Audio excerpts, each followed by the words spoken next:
রে বেলাল মধুর সুরে আজান দাও, সাহাবায়ে কেরামগণ সবাই কান্নার আওয়াজ।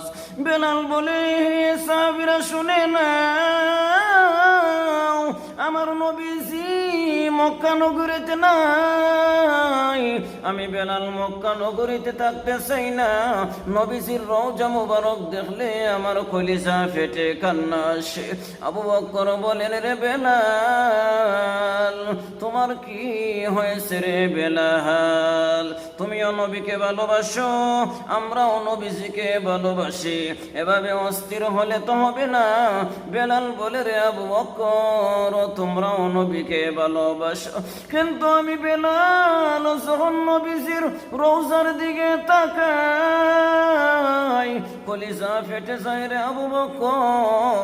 আমি আর মদিনা থাকবো না, আমাকে বিদায় দাও। এবার যখন বেলাল গাটুরি মাথায় নিয়া দামেস্কের দিকে রওনা দিলেন, দামেস্কে চলে গেলেন। অনেক দিন থাকার পরে হঠাৎ বেলাল স্বপ্নে দেখে নবীজি বলেন, রে বেলাল, এটা কেমন জুলুমের কথা রে বেলাল? তুমি অনেক দিন হয়ে গেছো, আমি নবীজিকে বলে কেমন করে রইলা? বেলাল ঘুম থেকে জাগ্রত হইয়া মদিনা শরীফ নবীজির রওজা মুবারকের সামনে চলে যায়।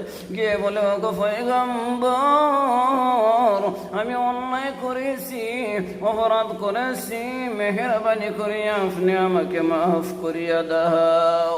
আল্লাহর পয়গম্বরের রওজা শরীফের সামনে যখন বেলাল যায়, সাহাবায়ে কেরামরা নবীজির রওজা শরীফের সামনে চলে যায়। মহিলারা বেলাল নবীজির রওজা শরীফে চলে আসলেন। মহিলারা সবাই পাগলের মতো ছুটে গেলেন, ছোট ছোট বাচ্চারা পাগলের মতো ছুটে গেলেন। গিয়ে বলেন, রে বেলাল, মনে হয় নবীজিও তোমার সঙ্গে এসেছেন।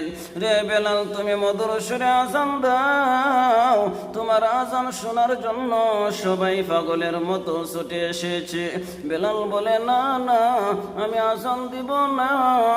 আমি যদি আজান দিই আমার কলিজা ফেটে আমি এখানেই মারা যাব।